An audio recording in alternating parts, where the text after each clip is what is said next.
Welcome to the GameRamble video review for SteamWorld Dig, narrated by me, DarkCloud. As always, the full text version of this review can be found on the GameRamble website, linked below.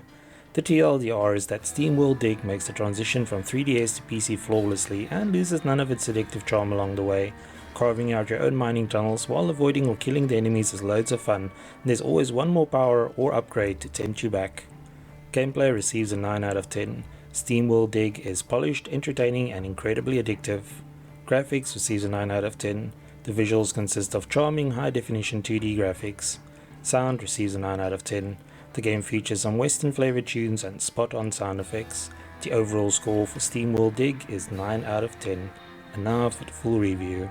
Rusty, the Steambot, never considered himself a miner, but when his Uncle Joe sends him the claim to a mine near the town of Tumbleton, he sends out to investigate. Rusty discovers that his uncle has shuffled his robotic coil and that restoring the mining town to its former glory is up to him now. Some nasty critters have invaded the mines, but the lure of treasure and the mystery is too much for Rusty to resist. Already a big hit on the Nintendo 3DS, SteamWorld Dig has made the leap to PC and pulled off the transition with style. If we hadn't known that this game originated on the 3DS, we would have never guessed it by looking at the high-definition 2D graphics.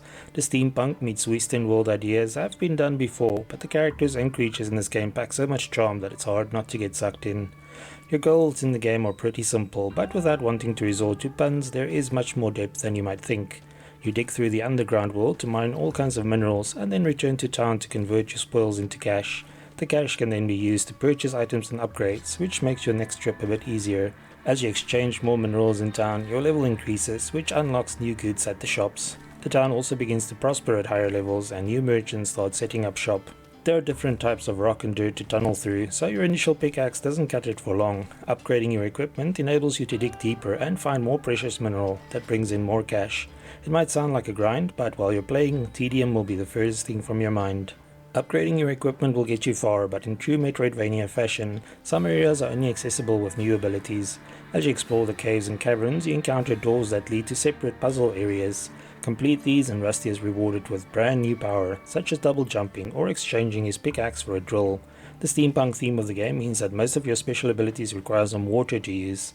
This means that you'll have to find underground pools to refill your tanks if Rusty runs dry. Your foes range from trilobites and turtles to all manner of traps such as spike pits, acid pools and eventually even laser turrets. You'll also run into some troglodytes, which are the last remnants of human civilization. Your own actions, such as tunneling underneath a giant boulder, can also lead to sudden death if you're not careful. The game is challenging without being too hard, and if Rusty dies he respawns back in town. Your penalty is half the cash you were carrying upon death and whatever minerals were in your backpack. The minerals can be retrieved by returning to the spot where you died, but the cash is gone for good. You also have the option to self-destruct if you find yourself in a tight spot without the means to escape.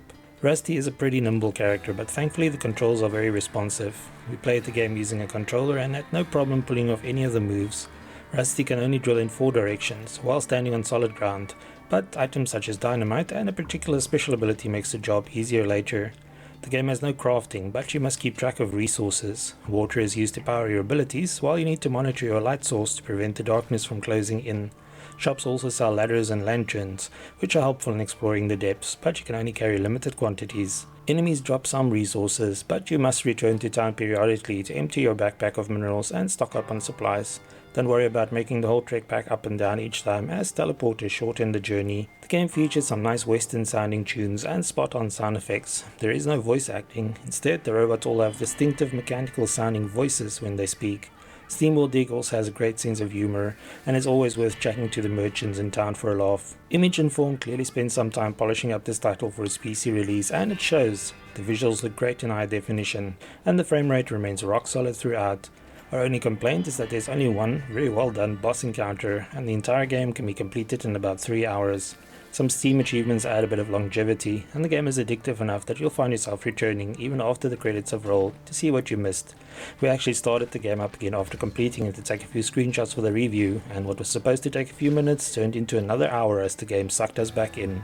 Overall, SteamWorld Dig comes highly recommended, and be sure to check out the sequel too. Thanks for joining me for this SteamWorld Dig PC review. Remember to like, subscribe and share. Until next time.